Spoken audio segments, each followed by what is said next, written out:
Hey folks, it's your update for March 2019 for Dovercourt Village. What's going on above me here, you saw the video where I just kind of give a very brief synopsis of what's going on in the macro market in the GTA, as well as the prospect for interest rate hikes or not, as the case may be, in my opinion, for 2019 moving forward.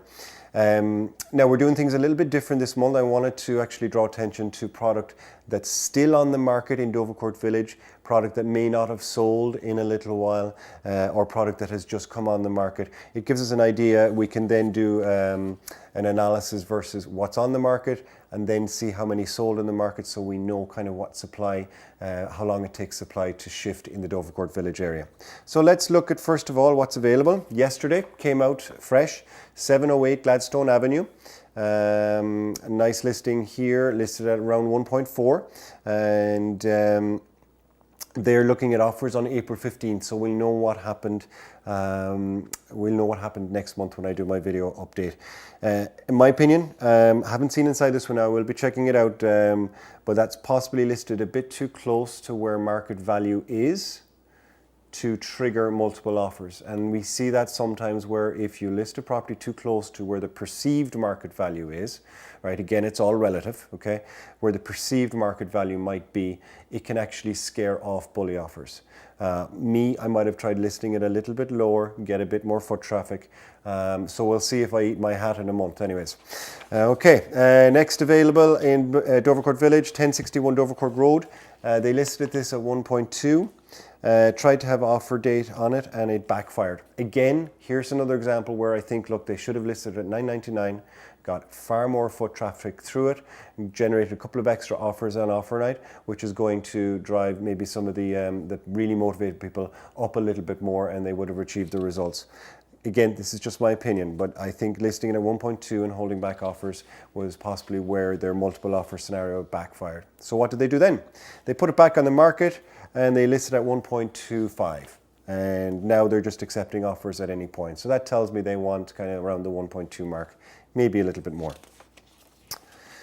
And then 690 Gladstone, you've probably seen the for sale sign kind of like this as you drive down Gladstone between Shanley and Hallam. This is a unique property. Again, it's taken a long time to sell, 84 days in the market. It has 7 units in there, so it's kind of chopped up, divvied up. A big home though, that said. There was an extension put on there at some point, so it is quite a large property. But hard for an end user buyer to see value in that. It will sell, however. Okay, now what actually was suspended in the Dovercourt market? 1040 Ossington Avenue came on the market up there near DuPont.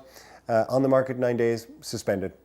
Don't know what the story is there. I didn't even get a chance to go into it. 782 Ossington Avenue. There was a property that sold for 1.725 last year. Great property, 25 foot by 124, just north of the subway there. They went in and they renovated, did a modest cosmetic renovation and new kitchens, new bathrooms. Tried to resell it at 2.749. Sat on the market for 108 days. No dice. So let's go look at what's sold. So the few ones here that I was quite surprised at in Dovercourt Village sales last year are for March of 2019. 267 Salem Avenue. Okay, listed at 829. Small little house, bit dark, bit dingy, a lot of smoke smell in there. Listed at 829. Offer night came. Looks like maybe only one offer came in the door and sold for 829. Despite the house, location fantastic, all right, just north of Hallam there on Salem. In a house just south of it sold for around 1.120. That had a modest renovation about 6 months ago. Anyways, that's I think the deal of the month in Dovercourt Village. We had 80 Shanley Street as well too, listed at 799. That would have been the strategy I would have adhered to as well too. They had offer night come and it sold for 955. So I think they did well. I checked out that house. Yeah, fairly skanky smell in the basement. Probably a broken drain there, I'd say. So whoever bought that for close to $1 million, going to have quite a bit of money to put into it. 784A Dovercourt Road, listed at pretty much $1 million. Offer night came, and they sold for 960. Again, folks, these are all downloadable down below me here in the link. Now, here's the biggest surprise I got. Now, it's probably because of frontage. 43 Northumberland Street came on the market, listed at 1.249. Lot size was 50, which is great. Frontage on Northumberland Street, 50 foot. Depth, however, was 60 foot. So I don't know what the buyer's intent, but clearly it's a development, I would say. Nice detached, 2.5 story, big home. Checked it out. It was nice enough. The upper unit much nicer than the main floor unit. Unfinished basement. Anyways, listed at 1.25, sold for 1.902. So $1,902,000.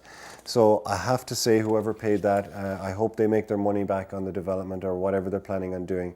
But that's a lot of coin for, yes, granted 50-foot frontage, but depth 60 foot. So anyways, that's it. Oh yes, there was one other one, 251 Hallam Street.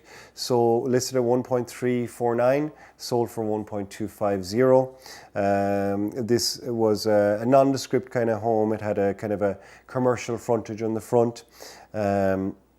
So anyways, that sold as well too. Again, download all this stuff below me. So there you have it for Dovercourt Village. So if we had about, what was it? 5 available and 5 sold in Dovercourt Village. So that means it takes about a month to shift product in Dovercourt Village. So 5 units sold last month, there are 5 on the market right now. One would expect that they all will sell in the next month. Thanks so much, folks. Donal Ward-McCarthy here, Keller Williams Realty. Do reach out to us about anything in regards to real estate. If your mortgage is coming up for renewal, you have any questions about that, you need a trade, or indeed if you're considering possibly selling your home in the next year or two. It's good to get us on board beforehand so we can help you plan and execute that whole process. Okay, thank you so much. Take care.